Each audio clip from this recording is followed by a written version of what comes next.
ከተወዳጁ አርቲስት እጅግ በጣም ብዙዎች ከሚወዱት ከሚያደንቁት ህጻናት አዋቂ ሳይቀሩ በብዙ ፍቅርና በብዙ ክብር ከሚወዱት በቅርቡ ከዚህ ዓለም ድካም ካረፈው ከነጻነት ወርቅነህ ጋር ተያይዞ ዛሬ የተሰማው ነገር እጅግ በጣም አስገራሚም አስደንጋጭም ጉዳይ ሆኗል። አርቲስት ነጻነት ወርቅነህ እንግዲህ በእያንዳንዳችን ጓዳ እየመጣ ህይወታችንን በሳቅ እያዋዛ ብዙዎቻችንን ፈገግ እንድንል እያደረገን ብዙ ችግሮቻችንን ሲያስረሳን የነበረ የቤታችን አንድ አካል ነው እያሉ በጣም ብዙ አድናቂዎቹ በብዙ መልኩ ሲያደንቁት ሲያከብሩት እንደነበረ ይታወቃል። ታዲያ ነጻነት ከዚህ ዓለም ድካም ካረፈ በኋላ እንዲሁም ደግሞ ሚዲያ ላይ ሲለመንለት ታይቶ ነበረ። ጎፈንድሚ ሲቋቋምለትም ታይቶ ነበረ። ከዚህ ጉዳይ ጋር ተያይዞ እንግዲህ ነጻነት ካለፈ በኋላ እጅግ በጣም ብዙ ነገሮች እየተነሱ ነበር። በተለይ ደግሞ እንደምንድን ነው እነዚህን ሁሉ ማስታወቂያዎች ሲሰራ የነበረ ሰው በጣም ብዙ ማስታወቂያ ሲሰራ የነበረ በሀገሪቱ አለ የሚባል ተወዳጅ የቴሌቪዥን ጣቢያ ላይ ተወዳጅ ፕሮግራም ይመራ የነበረ ግለሰብ እንደምን አድርጎ ነው ሳንቲም የለውም እየተባለ ጎፈንድሚና ሌሎች የልመና ፕሮግራሞች እየተዘጋጁ የሚለመኑለት የሚል ጥያቄ በብዙ እየተፈጠረ ነበረ። በሌላ መልኩ ደግሞ ለቅሶ ላይ እንግዲህ ረጅም ዓመት አብራው የነበረችውና 3 ልጆችን ያፈራችለት ሚስቱ እንደምንድን ነው ስታለቅስ ማትታየው? ለምንድን ነው አፏን ሸብባ ዝም ብላ ቀብሩ ላይ የታየችው? ለምንድን ነው ያላለቀሰችው? የሚሉ ጥያቄዎች ተነስተው በጣም ብዙ መነጋገሪያ ጉዳዮች ሆነው ነበረ። ከነዚህ ጉዳዮች ጋር ተያይዞ እንግዲህ ወዲያ የ29 ዓመት ወዳጄ ነው ያለው አስናቀ ነጻነት ቤት ንብረት ሀብት ያላፈራው እጅግ በጣም ብኩን ስለሆነና ለሰዎች መስጠት ስለሚወድ ነው ሲል መልሶ ነበር። ወዲህ ደግሞ ከሚስቱም ጋር ተያይዞ እንግዲህ በቤት አጠራር ሚሚ የምትባል የነጻነት እህትም ሚስቱ በብዙ ሀዘን ልቧ እንደተሰበረና ታማሚ እንደሆነችም ሰይፉም ላይ ቀርባ እንዲሁም ደግሞ የመታሰቢያ ፕሮግራም በተደረገለትም ሰዓት ኡራኤል ቤተክርስቲያን መድረክ ላይ አውደ ምሕረት ላይ ተናግራ ነበረ። እነዚህ ሁሉ ከሆኑ በኋላ ታዲያ ነጻነት ወርቅነህ ቤተሰቦች ወንድሞቹና እህቱ ከጋዜጠኛ እንዳልክ ጋር በነበራቸው ቆይታ እጅግ በጣም ያልተጠበቀና ብዙዎቻችንን ያስደነገጠ ነገር ነው እየነገሩን ያሉት። ምንድነው የተፈጠረው ነገር? ነጻነት በህይወቱ በጣም ደስተኛ አልነበረም። በተዳሩ ደስተኛ አልነበረም። ከሚስቱ ጋር አይግባባም። ያልተገቡ ነገሮችን ትናገረው ነበረ የሚል ነጥብ አንስተዋል። ከዚህ በዘለለ ደግሞ የ29 ዓመት ወዳጁ ነኝ ብሎ ብዙ እንግዲህ ያሳለፉትን ነገር ሲናገር ከነበረው ከአስናቀም ጋር ተያይዞ ብዙ ያነሱት ነገር አለ። አስናቀ እንግዲህ በጣም እሱንም ሲወቅሱት ነበረ። እንዳትጠጣ እየተባለ እያወቀ እንደምንድን ነው መጠጥ ቤት የሚቀጥረው? የቀብሩ ዕለት ታግስ ጋር ኮ ቀጠሮ ነበረን ሲል ተሰምቷል። ታገስ ማለት መጠጥ ቤት ነው። እኛ አንድ ፕሮጀክት ጀምረው እዛ እሱ ጋር ያንን ፕሮጀክት ሊነጋገሩ ሊጨርሱ ወይ ስብሰባ ወይ ደግሞ ሌላ ነገር ነበር የመሰለን ሲሉ በብዙ የተሰማቸውን ነገር በቅሬታ ሲያነሱ ተሰምተዋል።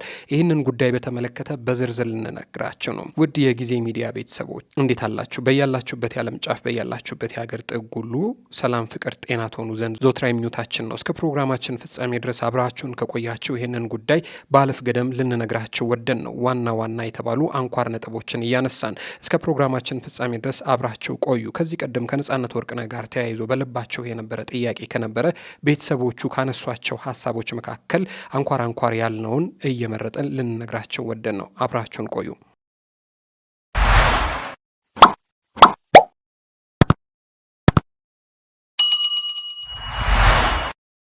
እንግዲህ በብዙዎች ዘንድ እጅግ ይወደድና ይደነቅ የነበረው ተወዳጁ አርቲስት ነጻነት ወርቅነህ ከዚህ ዓለም ድካም ካረፈ በኋላ ብዙዎች በሱ እልፈት የተነሳ ልባቸው ተሰብሯል። የነጻነት እልፈት የብዙዎችን ቤት ያደበዘዘ የብዙዎችን ጎጆ ሀዘን ያጠላበት እንዲሆን ያደረገ ተወዳጅ አርቲስት ነበረ።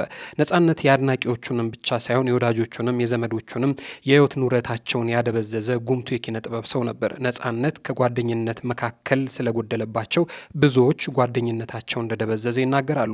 ከዚህ አልፎ ደግሞ የሚወዱት ህጻናት አዛውንት ሳይቀሩ የነጻነት ፕሮግራም ከቤታችን ስለቀረ ቤታችን ደብዝዞብናል እያሉ በሀዘን የእልፈቱ አካባቢ የተሰማቸውን ሲናገሩ የነበሩ ሰዎች ብዙ ናቸው።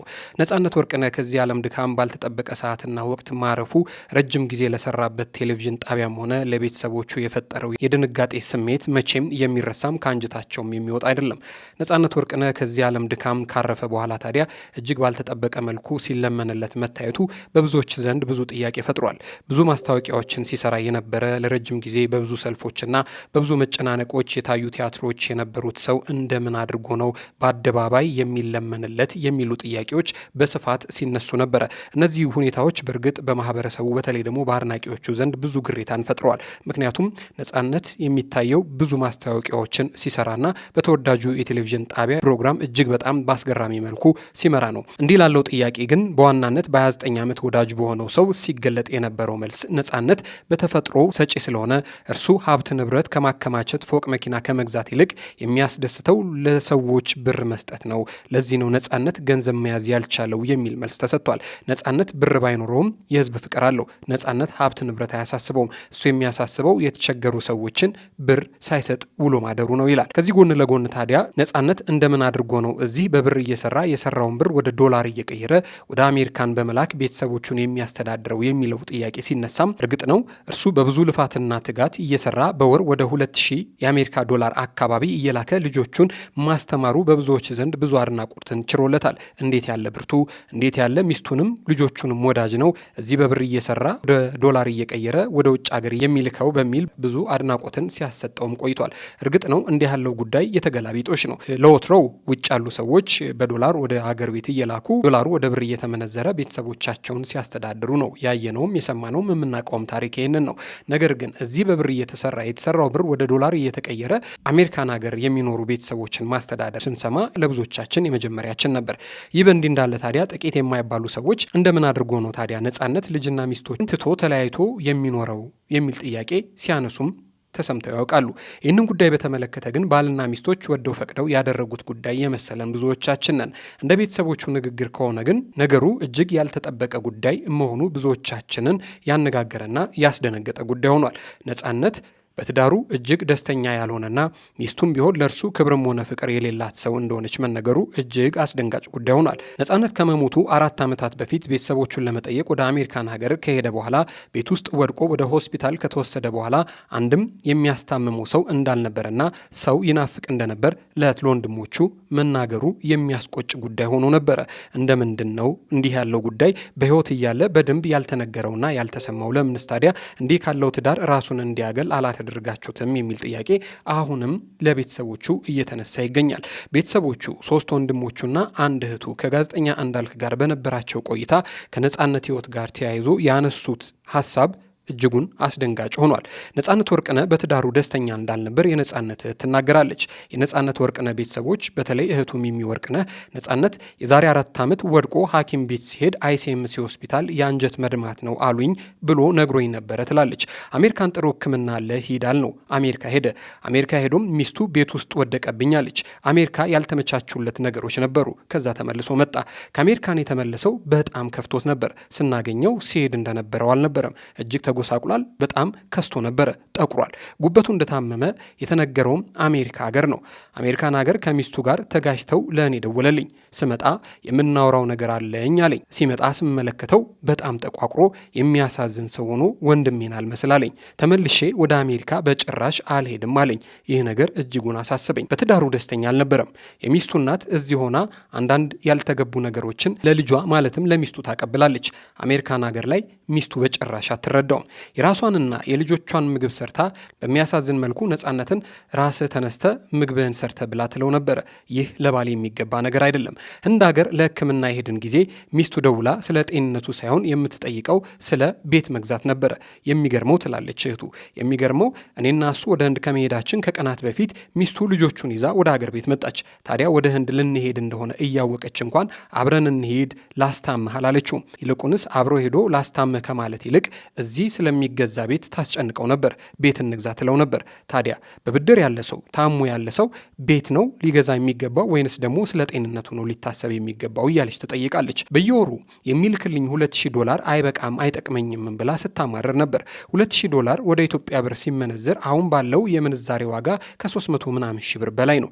ታዲያ አንድ ሰው ኢትዮጵያ ውስጥ በብር እየሰራ ብሩን ወደ ዶላር እየቀየረ የሚልክ ሰው ምን አይነት ነው? ይህ የብዙዎች መነጋገሪያ ጉዳይ ነበር። የነጻነት ቤተሰቦች ከዚህ ልፍ ብሎም ለረጅም ዓመታት ወዳጄ ነው፣ ከኔ በላይ ወዳጅ የለውም፣ ለተከታታይ 29 ዓመታት አብረን ነበረን፣ በ29 ዓመታት ውስጥ የተለያየንባቸው ቀኖች ይቆጠሩ ከ1 ወር አይበልጠውም ብሎ ህዝቡን አስለቅሶት ከነበረው ከአስናቀ ጋር ተያይዞም እጅግ ብዙ ቅሬታዎችንም አንስተዋል። አስናቀ የቀብሩ ዕለት ታገስ ጋር ቀጠሮ ነበረን ሲል የሆነ የጀመሩት ፕሮጀክት ነበር የመሰለን።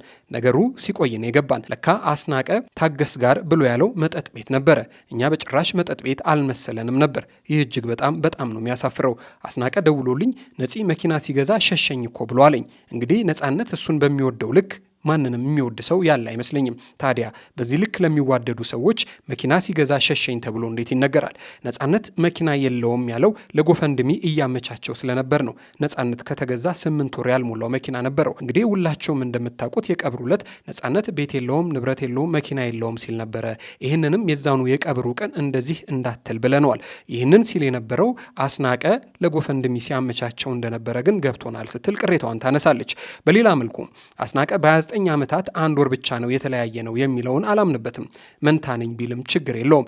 ግን እንዴት ነው በ29 ዓመታት አንድም ቀን ተለያይተን አናውቅም፣ የተለያየንባቸው ቀኖች ቢቆጠሩ ከ1 ወር አይበልጡም ብሎ የሚለው? እንግዲህ ከነጻነት ዕድሜ ላይ 29 ዓመት ቢቀነስ በስንት ዓመታቸው ቢገናኙ ነው አስናቀ የነጻነት የ29 ዓመት ወዳጅ የሚሆነው ስትል ወሳኝ የሆነ ጥያቄ ታነሳለች። እውነተኛ ወዳጅ ማለት ከእናንተ ሐዘን የኔ ይበልጣል እያለ ወከባ መፍጠር ሳይሆን ለጓደኛ መስዋዕት መሆን ነው።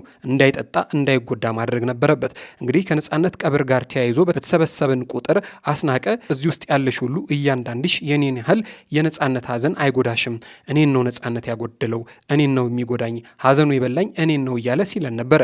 ይህ ምን ማለት ነው ታዲያ? በዚህ ልክ የሚወደው ጓደኛው ከሆነ ህመሙ ከመጠጥም ጋር ተያይዞ እንዳትጠጣም እየተባለ እያወቀ እንዴት ነው ሊጠጣ ቀጠሮ የሚይዘው? እንደሰማችሁት ታገስ ጋር መጠጥ ቤት ነው። ታዲያ አትጠጣ አይለውም ነበር ወይ? ከዚህ አንጻር አስናቀ የ29 ዓመት የልብ ወዳጁ ነኝ ቢልም ከሞት ሊታደገው አልቻለም እያሉ ቅሬታ ያነሱበታል። በሌላ መልኩ ነጻነት ለልጆቹ ብር ይልካል። እዚህ የሚኖርበት ቤት ደግሞ የቤት ክራይ ይከፈላል። ነጻነት እዚህ የሚኖረው ከሚስቱ እናት ጋር ነው። ከሚስቱ እናት ጋር የሚኖርበትንም ቤት የቤት ክራይ የሚከፍለው እሱ ነው። ለዛ ነው ብዙ ገንዘብ የሌለው። ከዚህ እልፍ ሲልም ቤታቸው ፈርሶ በቤት ክራይ ያሉ ቤተሰቦቻችን አሉ።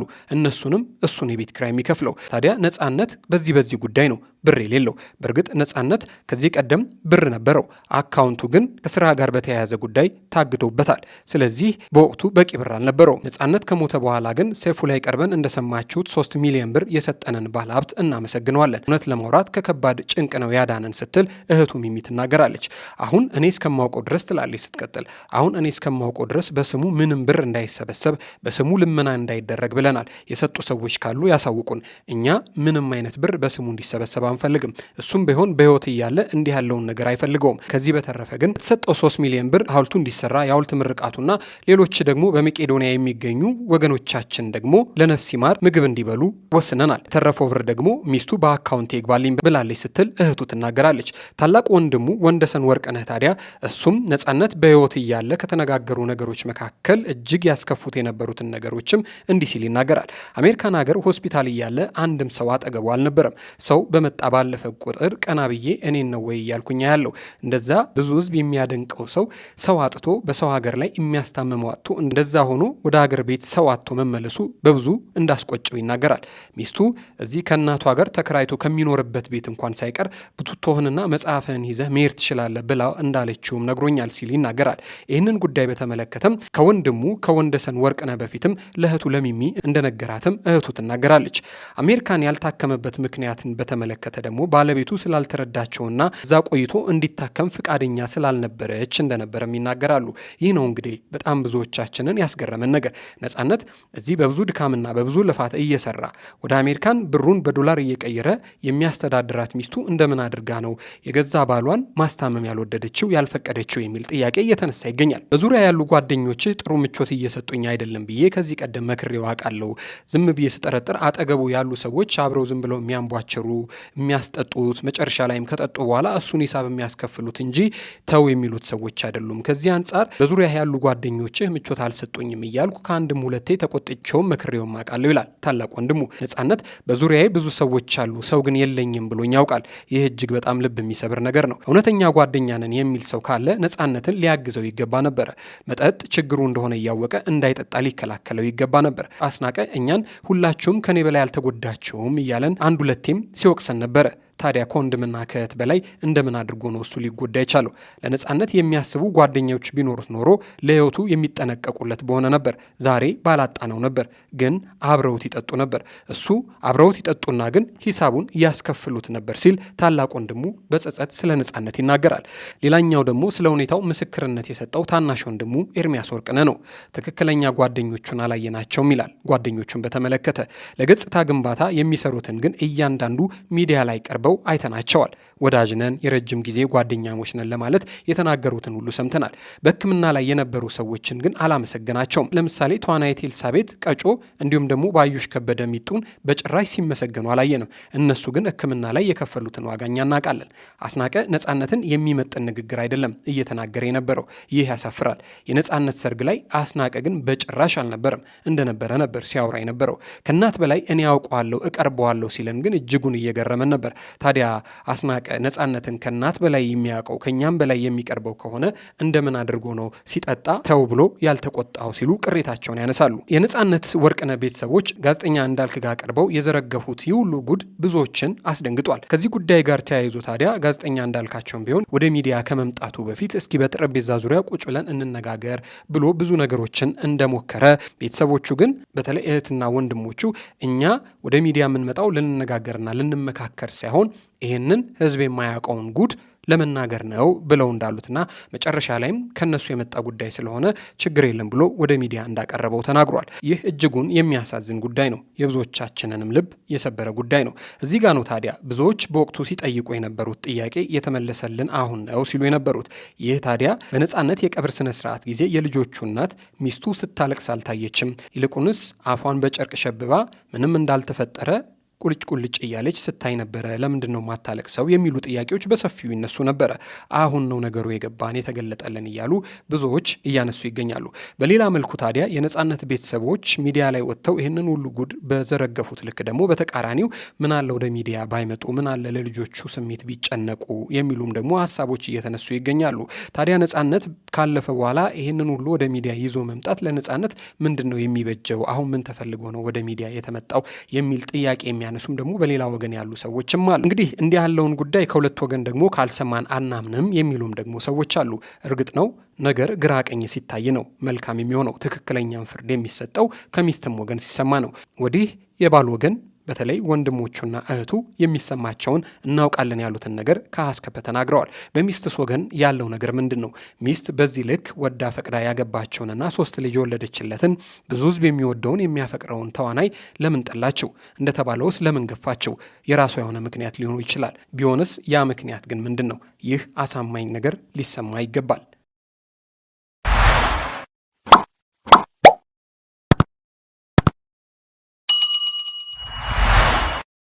የተወደዳቸውና የተከበራቸው የጊዜ ሚዲያ ቤተሰቦች ከዚህ ጉዳይ ጋር ተያይዞ ያላቸውን ሀሳብ አስተያየት በሀሳብ መስጫ ሳጥን አስፍሩልን። አብራችሁን ስለቆያችሁ እናመሰግናለን። ክበሩልን።